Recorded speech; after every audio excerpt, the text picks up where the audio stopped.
Olá, eu sou Lauro Jardim. Eu sou o Gabeira. Eu e o Gabeira estamos hoje aqui, como em todas as terças-feiras, para bater um papo sobre os assuntos quentes da semana. Eu e o Gabeira vamos conversar hoje sobre dois temas. Primeiro, a gente vai falar do coronavírus, ou mais especificamente da reabertura das cidades, do liberou quase geral, que a gente está vendo nas cidades brasileiras, com aglomerações nos bares, ruas, no comércio.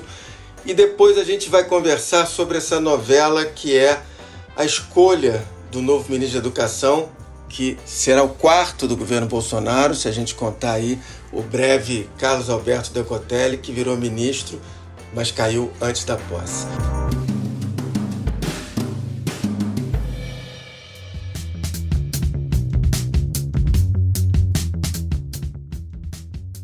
Gabeira, vamos começar com a Covid, que chegou hoje a 65 mil mortes, passou um pouco de 65 mil mortes, tem 1.600.000 contaminados no Brasil e talvez tenha contaminado até o presidente Bolsonaro, apesar do histórico de atleta dele, né? Eu tô evitando, que eu vim do hospital agora, fiz uma chapa no pulmão, tá limpo o pulmão, tá certo? Vou fazer o exame do Covid agora há pouco, mas tá tudo bem. Aliás, a gente está gravando antes de o resultado do exame que o presidente fez ontem no Hospital das Forças Armadas em Brasília sair e vamos aguardar um pouquinho.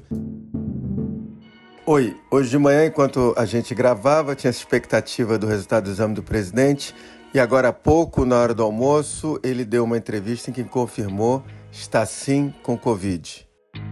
Todo mundo sabia que ele, mais cedo ou mais tarde, ia atingir uma parte considerável da população. Como tem muita gente, eu, por exemplo, se não tivesse feito o exame, não saberia, né, do resultado.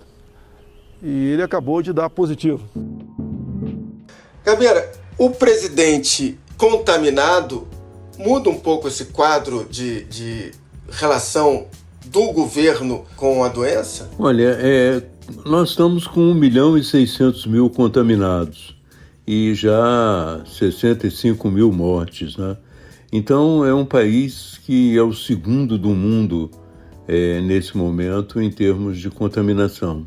O fato do presidente ter sido contaminado é um dado fundamental na conjuntura, né? Mostra, em primeiro lugar, que até o presidente foi contaminado, né? E, em segundo lugar, que como o presidente sempre teve uma posição um pouco negacionista em relação à Covid-19... Um pouco porque você está sendo gentil. Ele pelo menos admite que é uma gripezinha, admitir que é uma gripezinha. Depois da facada não vai ser uma gripezinha que vai me derrubar não, tá ok? Se o médico ou o ministro da Saúde me recomendar um novo exame, eu farei. Caso contrário, me comportarei como qualquer um de vocês aqui presente. Então você tem aí uma variável que pode ser importante porque o comportamento do presidente da República em função desse dado pode mudar ou não, né? Dependendo de como a doença incidir nele, da repercussão que isso tiver na sua estrutura psicológica, ele pode, de repente, assumir a importância da gravidade da doença e tomar uma outra atitude.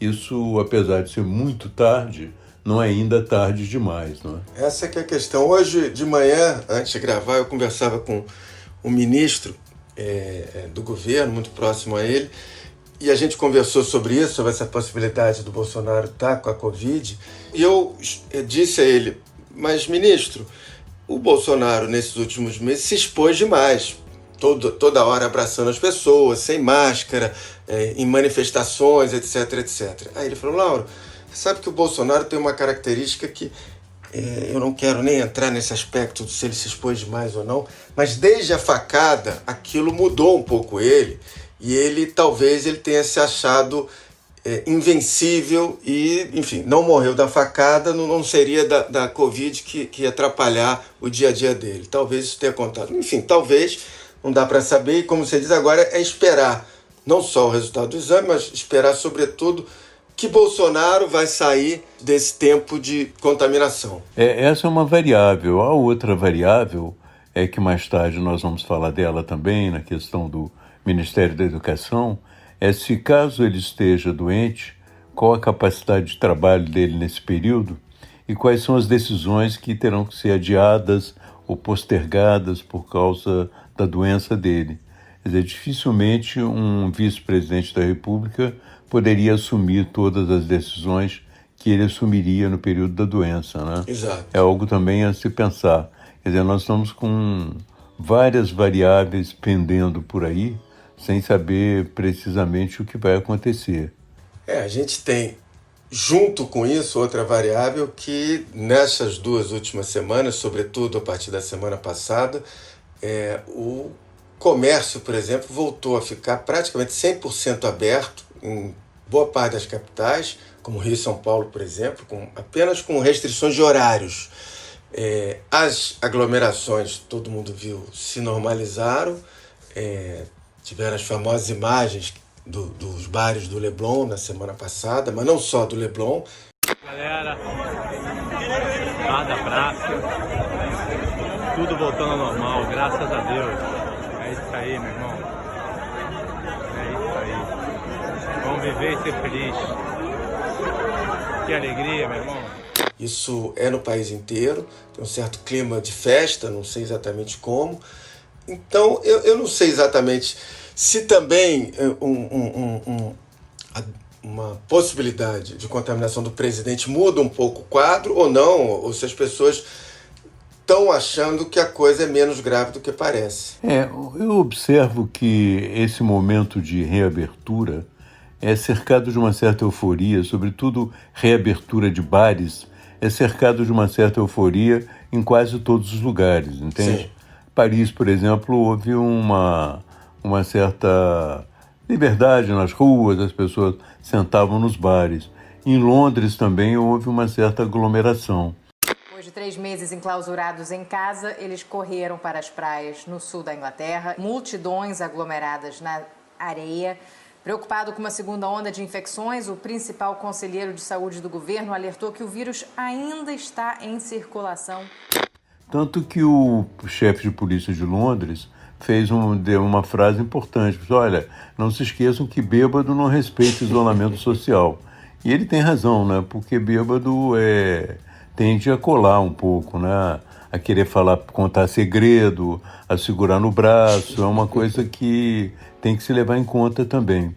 Então nós temos... Agora, a diferença da reabertura nesses países da Europa é que a curva já estava numa outra situação. Exato. A curva já estava bem declinante. Estão 3 semanas à frente, pelo menos. Exato.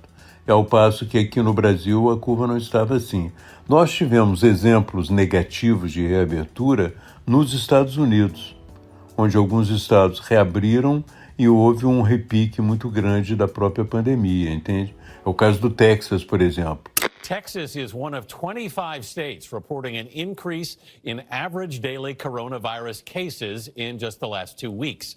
The state's governor promises a harder line on social distancing at bars and restaurants, but there are no plans yet to shut down or slow reopenings. Em muitos lugares dos Estados Unidos, a reabertura foi muito negativa, né? Sim. Representou um aumento. Com o verão se aproximando e todos os estados retomando as atividades, os americanos estão se expondo mais ao novo coronavírus. Em 22 estados, o número de novos casos voltou a crescer depois do fim do isolamento.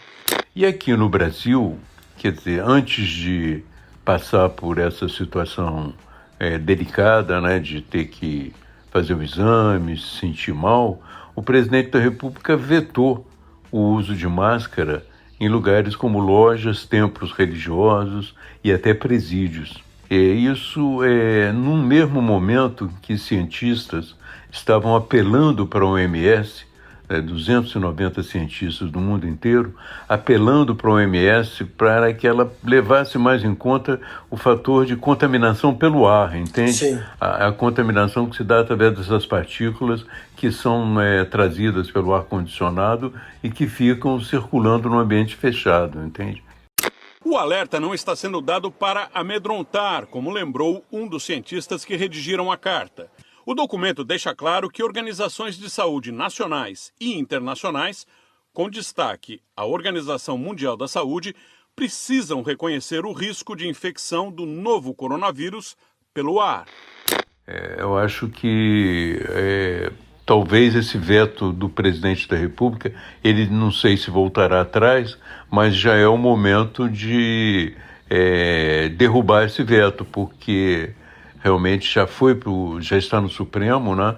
2 partidos já entraram no Supremo pedindo a derrubada do veto, e normalmente isso pode acontecer rapidamente, uma vez que o próprio presidente da República, de uma certa maneira, passou a ter essa suspeita de Covid, e com isso enfraqueceu muito o discurso dele também de que não é perigoso. Exatamente. Né? De qualquer forma, acho que a gente vai poder ver ou sentir na carne, dentro de 3 ou 4 semanas, o efeito desse liberou geral, né, que começou na semana passada. Quer dizer, e vai ver exatamente aonde houve o aumento do número de casos, porque na Covid a gente tem que ver não só as cidades onde está tendo o aumento, mas as regiões das cidades, são as regiões mais pobres, mais assim, mais assado. Quer dizer, isso de novo, é algo que no Brasil hoje você praticamente tem pouquíssimos municípios que fazem isso com acurácia. Né? Exatamente. Você terá também um dado que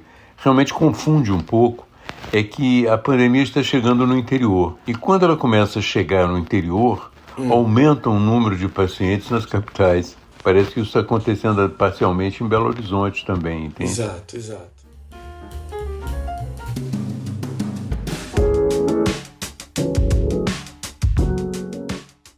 Gabeira, vamos para o nosso segundo assunto, o Ministério da Educação. Desde a saída do Weintraub, a gente já se esqueceu dele, porque já são 18 dias sem ministro da Educação. Embora, se a gente for ser um pouco mais rigoroso, eu acho que daria para dizer que o governo Bolsonaro não teve ministro da Educação desde que começou. Mas, enfim, o Decotelli caiu faz uma semana, o Bolsonaro chegou a convidar o secretário da Educação do Paraná, o Renato Feder, na noite de quinta passada. No domingo, o Feder disse publicamente, foi pela rede social dele, pelo Twitter, que agradecia, mas recusava, preferiu ficar lá no Paraná. O presidente Jair Bolsonaro em nenhum momento declarou esse nome de Feder. Foi ele próprio secretário, que teve que vir a público a anunciar que declinava da vaga. Agradeço ao presidente Jair Bolsonaro por quem tem um grande apreço, mas declino do convite recebido. Sigo com o projeto no Paraná. Desejo sorte ao presidente e uma boa gestão no Ministério da Educação. Ele teve, nos 3 dias que ele estava, pelo menos anunciado como ministro, o nome dele ficou exposto, ele tomou todo tipo de pancada possível, de todas as diversas alas que têm poder nesse governo e que não queriam o Feder no governo, quer dizer, olavistas, evangélicos, foi tiro, porrada e bomba nas redes. O Feder resolveu ficar em Curitiba. Em outros tempos seria impensável alguém recusar o cargo de ministro da Educação, um secretário de Educação de um estado. O próprio Feder deixou claro lá atrás, quando ele ainda disputava com o Decotelli o cargo, que gostaria de assumir o Ministério da Educação, e ele pulou fora. E, aparentemente, o que a gente vai ter é o governo improvisando novamente. Exatamente. Você vê que o método como o governo está escolhendo o ministro da Educação é um método que me lembra um pouco algo que certos setores da esquerda tinham e eram acusados de ter no passado, que é o assembleísmo. Você, em vez de ter uma clareza do que quer e escolher a pessoa adequada para realizar o seu projeto, aí você joga isso numa discussão interminável entre alas, ala de evangélico, ala militar, ala ideológica, enfim. Essa coisa que realmente nunca se vai chegar a um acordo facilmente. E o governo tem sido muito infeliz na escolha dos seus ministros, né? O primeiro-ministro, o Ricardo Vélez, é aquele cara que falou que os brasileiros se comportavam como canibais. Roubava cinzeiro dos hotéis, né? Depois veio o Weintraub, que já não precisa de descrição.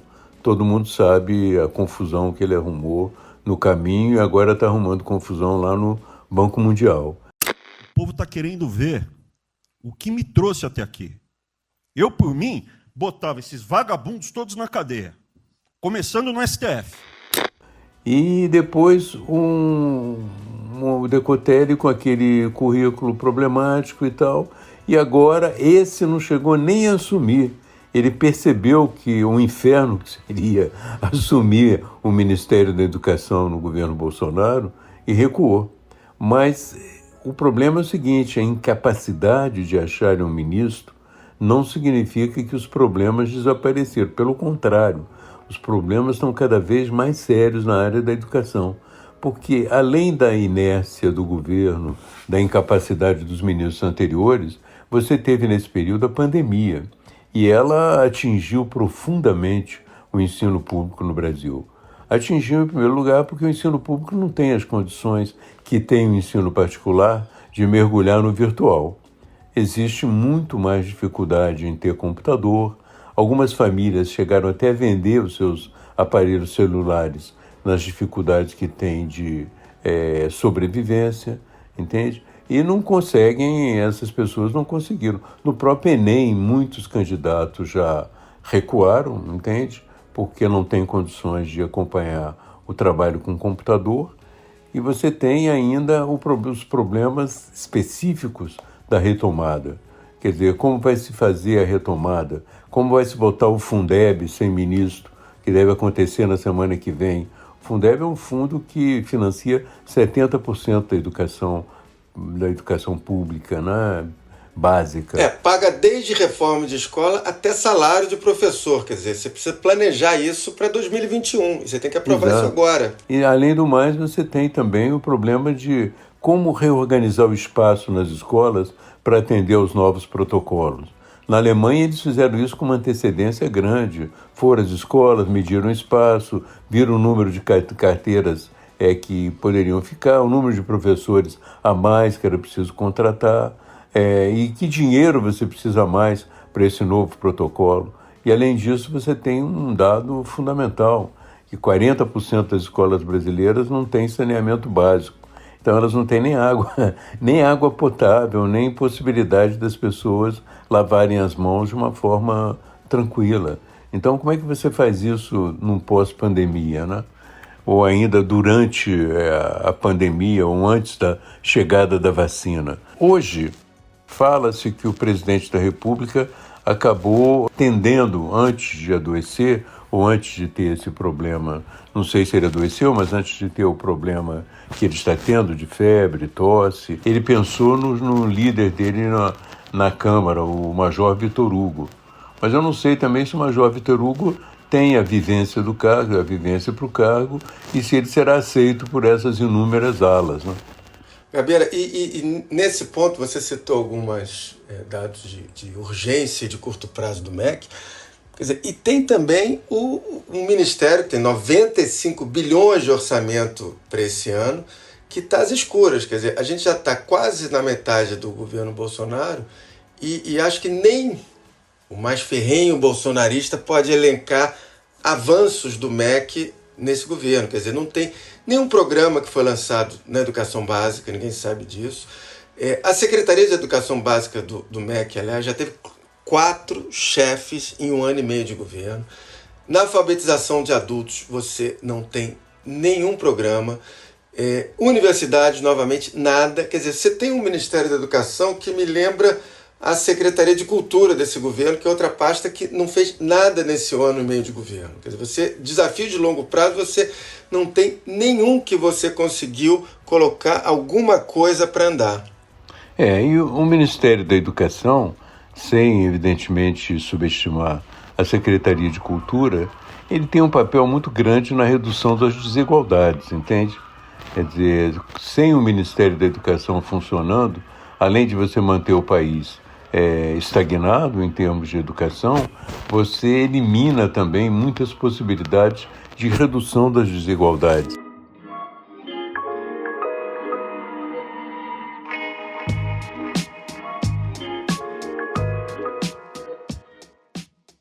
Eu queria pontuar também uma outra coisa, que é dessa dificuldade do governo para indicar o substituto, o novo ministro da Educação. Quer dizer, isso indica um governo frágil, abalado, em nenhum governo que caminha bem, uma troca de ministros tem esse grau de dificuldade para ser feito. Quer dizer, seja para achar um nome adequado, seja para impor um nome para o conjunto de forças que o apoia.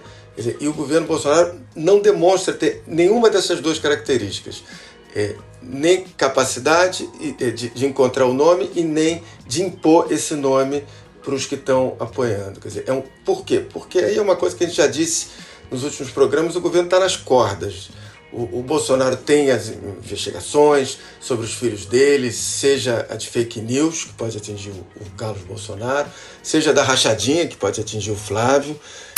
Por decisão do ministro Celso de Mello, o plenário do Supremo Tribunal Federal vai analisar o pedido da Rede Sustentabilidade para que a investigação sobre o senador Flávio Bolsonaro no caso das rachadinhas volte à primeira instância. Na semana passada, a terceira Câmara Criminal do Tribunal de Justiça do Rio enviou o caso para a segunda instância.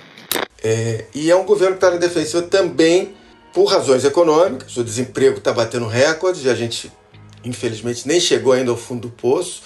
Isso tudo e ainda tem o tempero do Centrão que está arrombando a porta e exigindo mais cargos em troca de apoio no Congresso. Então o Bolsonaro fica sambando de lá para cá. Sem contar a questão da pandemia, o comportamento do governo na pandemia e o fato do Ministério da Saúde também não ter achado uma saída. Exato. Quer dizer, você tem aí um rol de dificuldades que talvez seja crescido por uma doença do presidente, vamos confirmar isso mais tarde, mas ainda assim, independentemente de Covid do presidente ou não, é um elenco de dificuldades razoavelmente grande.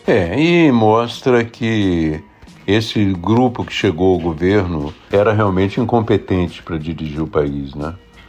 Agora se aproxima do Centrão para fazer mais ou menos o que fizeram outros governos, numa tentativa de aderir à política tradicional, mas nós sabemos também que eles procuram aderir à política tradicional depois do esgotamento também da política tradicional. Né? Exatamente. Então vamos ver, realmente é imprevisível esse caminho. Cada semana uma notícia diferente e estranha.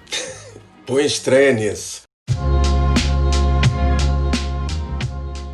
Bom, tá terminando o Lauro Gabeira de hoje, a gente vai ficar por aqui. O Lauro Gabeira está disponível a partir das 5h30 da tarde, das terças-feiras, no site do Globo, no Spotify, no iTunes ou na sua plataforma preferida de podcast. Esse episódio teve a edição da Carolina Moran e do Vitor Carvalho. Na terça-feira que vem, a gente tá de volta. Tchau! Até lá!